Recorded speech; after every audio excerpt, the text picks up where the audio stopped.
To turn our plans into reality, we're having to make kind of once-in-a-generation scale investments, and there's a lot of collaboration needed. So if you want to produce hydrogen, you're investing hundreds of millions of dollars, but you need a customer. If you're a customer, you're investing tens of millions of dollars, but you need a producer. And making those things fit together, choreographed together nicely is quite a challenge, requires cooperation with government, different companies, lenders, etc. Of course, innovation will be key. We have to innovate, to exchange experiences, to digitalize the networks, which will become more complicated. For example, we have to integrate different gas sources, and so the network will be more resilient. We will have different power flows. We will need also to balance locally precious loads, and so the network should evolve in a more digital and innovative way. Or in my opinion, I would say what we need now today is a kind of less regulation when it comes to decarbonizing the industries. We are transporting molecules, and we will transport molecules in future as well.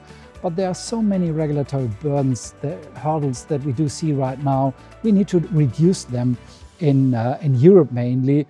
Then we can follow other examples as we do see in Asia or in the US right now, where they are forthcoming.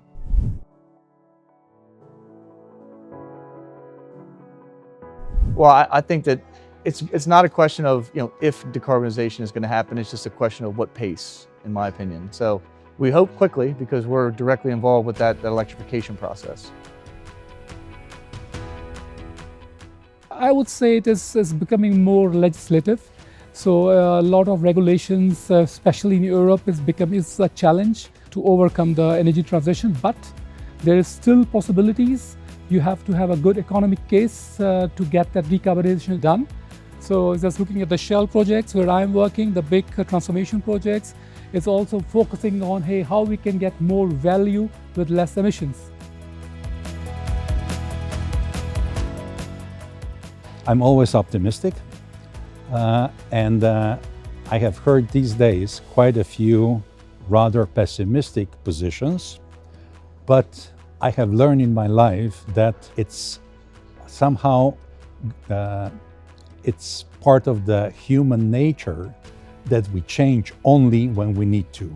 I think that right now the situation is getting urgent enough that people are recognizing that we have to change, we have to adopt, and take this sometimes not too promising situation as an opportunity that with the right focus, the right vision, we can really make the step in the right direction.